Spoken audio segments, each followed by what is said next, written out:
Hey hi darlings, welcome back to my channel. I hope ನೀವೆಲ್ಲ ತುಂಬ ಚೆನ್ನಾಗಿದ್ದೀರಾ ಅಂತ ಅಂದ್ಬಿಟ್ಟು ಇವತ್ತು ನಾನು ಚಿಕನ್ ಕರಿ ರೆಸಿಪಿಯಿಂದ ಮತ್ತೆ ನಿಮ್ಮ ಮುಂದೆ ಬಂದಿದ್ದೀನಿ. ಸುಮ್ಮನೆ ಬೇಕಾಬಿಟ್ಟಿ ಮಾಡಿದಾಗ ಯಮ್ಮಿ ಟೇಸ್ಟಿಯಾಗಿ ಬಂದಿರೋದು ನಿಮ್ಮದು ಯಾವುದಾದ್ರೂ ಹಿಸ್ಟ್ರಿ ಇದ್ದರೆ ನನ್ನ ಹತ್ರ ಶೇರ್ ಮಾಡ್ಕೊಳ್ಳಿ. ಇದು ಹಾಗೆ ನಾನು ಟ್ರೈ ಮಾಡಿದ್ದು. ಸುಮ್ಮನೆ ಏನೋ ಕೈಗೆ ಬಂದಿದ್ದೆಲ್ಲ ಹಾಕಿ ಟ್ರೈ ಮಾಡಿದ್ದಕ್ಕೆ ತುಂಬ ಚೆನ್ನಾಗಿ ಬಂದಿತ್ತು. ತುಂಬ ರಿಚ್ ಫ್ಲೇವರ್ ಕೊಡ್ತಿತ್ತು. ಸೊ ಏನೇನು ಇಂಗ್ರೀಡಿಯೆಂಟ್ಸ್ ಬೇಕು, ಹೇಗೆ ಮಾಡೋದು ಅಂತ ನೋಡೋಣ ಇವಾಗ. ಇವಾಗ ಒಂದು ಬಾಣಲಿಯಲ್ಲಿ ನಾನು ಒಂಚೂರು ಮೆಣಸು, ಲೈಕ್ 1 ಟೀ ಸ್ಪೂನ್ ಮೆಣಸು, ಈರುಳ್ಳಿ ಹಾಕಿ ಒಂದು 2 ಮಿನಿಟ್ಸ್ ಫ್ರೈ ಮಾಡಾದಮೇಲೆ ನಾನು ಟೊಮೆಟೊ ಹಾಕ್ಕೊಂಡು ಅದನ್ನು ಫ್ರೈ ಆದಮೇಲೆ ನಾನು ಇಲ್ಲಿ ಗೋಡಂಬಿ ಹಾಕ್ಕೊತಿದ್ದೀನಿ. ಗೋಡಂಬಿ ಹಾಕಿರೋದ್ರಿಂದ ಒಂಚೂರು ರಿಚ್ ಫ್ಲೇವರ್ ಕೊಡುತ್ತೆ. ಮತ್ತು ಈರುಳ್ಳಿ ನಾನೊಂದು 2 ತೊಗೊಂಡಿದ್ದೆ. ನೀವೊಂದು 1 1/4 ಅಥವಾ 1 1/2 ತೊಗೊಳ್ಳಿ. ಯಾಕಂದರೆ ನಂಗೆ ಒಂಚೂರು ಸ್ಲೈಟಾಗಿ ಸ್ವೀಟ್ ಅನ್ನಿಸ್ತಿತ್ತು ರೆಸಿಪಿ ಮಾಡಿದಾಗ. ಅದಕ್ಕೆ ಶುಂಠಿ ಇದ್ದರೆ ಶುಂಠಿನೇ ಹಾಕ್ಕೊಳ್ಳಿ. ಶುಂಠಿ ಇಲ್ಲ ಅಂತ ಅಂದರೆ ಜಿಂಜರ್ ಗಾರ್ಲಿಕ್ ಪೇಸ್ಟ್ ಹಾಕ್ಕೊಂಡು ಒಂದು ಹಿಡಿ ಬೆಳ್ಳುಳ್ಳಿ ಹಾಕ್ಕೊಂಡು ಫ್ರೈ ಮಾಡಿ ತೆಗೆದಿಟ್ಕೊಳ್ಳಿ. ಈಗ ಗ್ರೈಂಡ್ ಮಾಡೋ ಪ್ರೊಸೀಜರ್ ನೋಡ್ಕೊಳ್ಳೋಣ. ಕಟ್ ಮಾಡಿ ಇಟ್ಕೊಂಡಿರೋದು ಒಂದು 3 ಟೇಬಲ್ ಸ್ಪೂನ್ಸ್ ಆಫ್ ಕಾಯಿ ತೊಗೊಂಡು ಅದನ್ನ ಒಂಚೂರು ಪೌಡ್ರ್ ಮಾಡಿಕೊಂಡು ಏನು ಹುರಿದಿಟ್ಟಿದ್ದೆ ಅಲ್ವಾ ಅದನ್ನು ನಾನು ಫುಲ್ ಪೇಸ್ಟ್ ಮಾಡ್ಕೊತಿದ್ದೀನಿ. ಸೇಮ್ ಫ್ರೈ ಮಾಡಿರೋ ಪ್ಯಾನಲ್ಲಿ ಒಂಚೂರು ಎಣ್ಣೆ ಹಾಕ್ಕೊಂಡು ಅರ್ಧ ಈರುಳ್ಳಿನ ಕಟ್ ಮಾಡಿಕೊಂಡು ಸಣ್ಣಕ್ಕೆ ಒಂಚೂರು ಫ್ರೈ ಮಾಡಿ ಉಪ್ಪು ಅರಿಶಿನ ಹಾಕಿ, ನನಗೆ ಉಪ್ಪು ಅರಿಶಿನ ಚಿಕನ್ ಹಾಕಿದ್ಮೇಲೆ ಹಾಕೋಕ್ಕೆ ಇಷ್ಟ ಆಗಲ್ಲ, ಅದು ಕ್ಲೀನಾಗಿ ಮಿಕ್ಸ್ ಆಗುತ್ತೆ ಅಂತ ನಂಗೆ ಗೊತ್ತಾಗಲ್ಲ. ಸೊ ಅದಕ್ಕೆ ನಾನು ಫಸ್ಟೇ ಉಪ್ಪು ಅರಿಶಿನ ಹಾಕ್ಕೊಂಡು ಅದಾದಮೇಲೆ ಚಿಕನ್ ಹಾಕ್ಕೊತೀನಿ. ಈಗ ನೀವು ಚಿಕನ್ ಹಾಕಿದ್ಮೇಲೆ ಚಿಕನ್ ನೀರು ಬಿಟ್ಟು ಆ ನೀರು ಒಂದು 50% ಡ್ರೈ ಆದಮೇಲೆ ನೀವು ನೆಕ್ಸ್ಟ್ ಇಂಗ್ರೀಡಿಯೆಂಟ್ಸ್ನ ಹಾಕ್ಕೋಬೇಕಾಗುತ್ತೆ. ಗ್ರೈಂಡ್ ಮಾಡ್ಕೋಬೇಕಾದ್ರೆ ನಾನು ಶುಂಠಿ ಬೆಳ್ಳುಳ್ಳಿ ಪೇಸ್ಟ್ ಹಾಕ್ಕೊಂಡಿದ್ದೆ. ನಿಮ್ಗೇನಾದರೂ ಗ್ರೈಂಡ್ ಮಾಡ್ಕೊಳ್ಳೋಕೆ ಇಷ್ಟ ಇಲ್ಲ ಅಂತ ಅಂದರೆ ಈರುಳ್ಳಿ ಫ್ರೈ ಆದಮೇಲೆ ಇಲ್ಲೇ 1 ಸ್ಪೂನ್ ಶುಂಠಿ ಬೆಳ್ಳುಳ್ಳಿ ಪೇಸ್ಟ್ ಹಾಕ್ಕೊಂಡು ಅದನ್ನು ಫ್ರೈ ಆದಮೇಲೆ ಚಿಕನ್ ಹಾಕ್ಕೊಳ್ಳಿ. ಐ ಹೋಪ್ ನಿಮಗೆಲ್ಲ ನನ್ನ ರೆಸಿಪೀಸ್ ಈಸಿಯಾಗಿ ಕ್ವಿಕ್ಕಾಗಿ ಆಗೋಂಗಿದೆ ಮತ್ತು ಇಷ್ಟ ಆಗ್ತಿದೆ ಅಂತ ಅಂದ್ಬಿಟ್ಟು. ಪ್ಲೀಸ್ ನಂಗೆ ಕಮೆಂಟ್ ಮಾಡಿ ತಿಳಿಸಿ. ಇನ್ನೂ ಯಾರಾದರೂ ನನ್ನ ಚಾನಲ್ನ ಸಬ್ಸ್ಕ್ರೈಬ್ ಮಾಡಿಲ್ಲ ಅಂದರೆ ದಯವಿಟ್ಟು ಸಬ್ಸ್ಕ್ರೈಬ್ ಮಾಡಿ, ಲೈಕ್ ಶೇರ್ ಕಮೆಂಟ್ ಮಾಡೋದನ್ನು ಮರಿಬೇಡಿ. ಇದಕ್ಕಿಂತ ಈಸಿಯೆಸ್ಟ್ ಒಂದು ಡ್ರೈ ಫ್ರೈ ರೆಸಿಪಿ ಇದೆ ನಮ್ಮ ಅತ್ತೆದು, ಅದನ್ನು ನಾನು ಪೋಸ್ಟ್ ಮಾಡ್ತೀನಿ ಆದಷ್ಟು ಬೇಗ. ಒಂದ್ಸಲಿ ಅದನ್ನು ಟ್ರೈ ಮಾಡಿ. ನಮ್ಮ ಮನೆಯಲ್ಲಿ ಪೆಪ್ಪರ್ ಫ್ರೈ ಬಿಟ್ಟರೆ ಆ ಚಿಕನ್ ಡ್ರೈ ಫ್ರೈಯೇ ತುಂಬ ಇಷ್ಟಪಟ್ಟು ತಿನ್ನೋದು.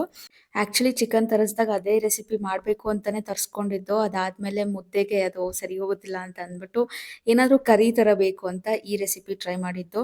ಟ್ರಸ್ಟ್ ಮೀ ತುಂಬ ಚೆನ್ನಾಗಿ ಬಂದಿತ್ತು. ಬಟ್ ಒಂಚೂರು ಸ್ವೀಟ್ ಅನ್ನಿಸ್ತಾ ಇರೋದಕ್ಕೆ ನಾನು ಗೋಡಂಬಿ ಎಲ್ಲ ಹಾಕಿದ್ದೆ ಅಲ್ವಾ, ಅದಕ್ಕೆ ಈರುಳ್ಳಿ ಒಂಚೂರು ಕಡಿಮೆ ಹಾಕ್ಕೊಳ್ಳಿ ಅಂತ ಹೇಳಿದ್ದು.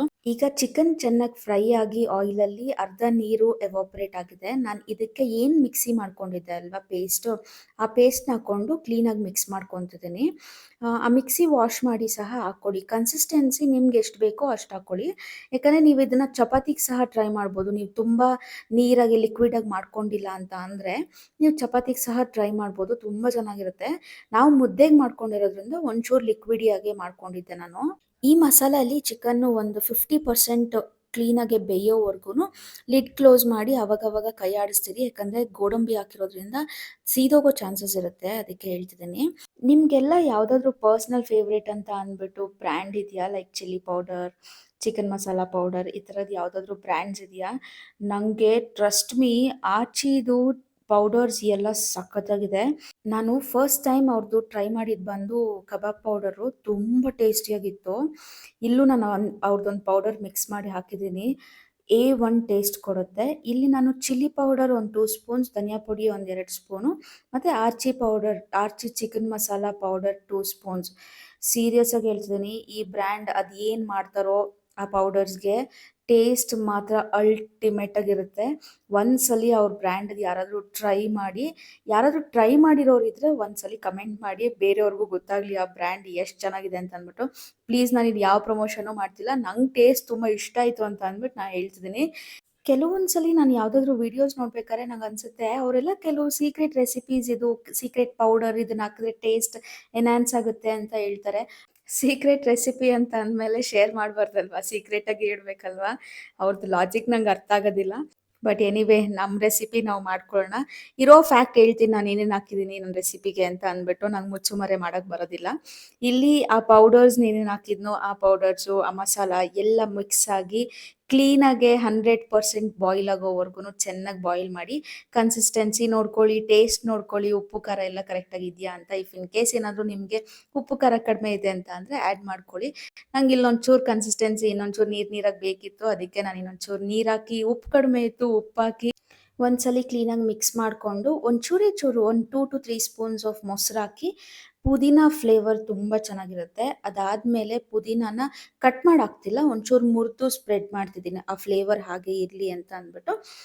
ಇದಾದಮೇಲೆ ಸಣ್ಣದಾಗಿ ಹೆಚ್ಚಿರೋ ಕೊತ್ತಂಬರಿ ಹಾಕ್ಕೊಂಡು ಒಂದ್ಸಲಿ ಮಿಕ್ಸ್ ಮಾಡಿ ಫುಲ್ಲು ಬಾಯ್ಲ್ ಆಗೋವರೆಗೂ ಕುದಿಯಕ್ಕೆ ಬಿಡಿ. ಕುದ್ದಾದ್ಮೇಲೆ ನಿಮ್ಮ ಚಿಕನ್ ಕರಿ ರೆಡಿ ಆಗುತ್ತೆ.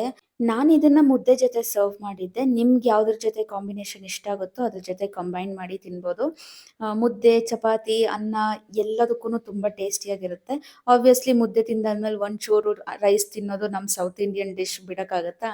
ಫುಲ್ ಕ್ಲೀನಾಗಿ ಬಾಯ್ಲ್ ಆದಮೇಲೆ ಆ ಎಣ್ಣೆ ಬಿಟ್ಟಿರೋದು ನೋಡಿದ್ರೆ ಏನು ಸ್ಯಾಟಿಸ್ಫ್ಯಾಕ್ಷನ್ ಗೊತ್ತಾ? ಈ ರೆಸಿಪಿ ನಾನು ಫಸ್ಟ್ ಟೈಮ್ ಟ್ರೈ ಮಾಡಿದ್ದು. ಕ್ವಾಂಟಿಟಿ ಆಫ್ ಆನಿಯನ್ ಮತ್ತು ಗೋಡಂಬಿ ಒಂಚೂರು ಯಾವುದನ್ನು ಕಡಿಮೆ ಮಾಡಿದಿದ್ರೆ ಮೇ ಬಿ ಆ ಸ್ವೀಟ್ನೆಸ್ ಬರ್ತಿರ್ಲಿಲ್ವೇನೋ. ಅದಕ್ಕೆ ನೀವು ಟ್ರೈ ಮಾಡ್ಬೇಕಾದ್ರೆ ಕಡಿಮೆ ಮಾಡಿ ಹಾಕ್ಕೊಳ್ಳಿ ಅಂತ ಹೇಳ್ತಿದ್ದೀನಿ. ನಿಮಗೆ ಈ ವಿಡಿಯೋ ಇಷ್ಟ ಆಗಿದ್ರೆ, ರೆಸಿಪಿ ಇಷ್ಟ ಆಗಿದ್ರೆ ದಯವಿಟ್ಟು ಶೇರ್ ಮಾಡಿ ನಿಮ್ಮ ಫ್ಯಾಮಿಲಿ ಫ್ರೆಂಡ್ಸ್ ಹತ್ರ. Thank you so much for watching. See you in my next video. Bye.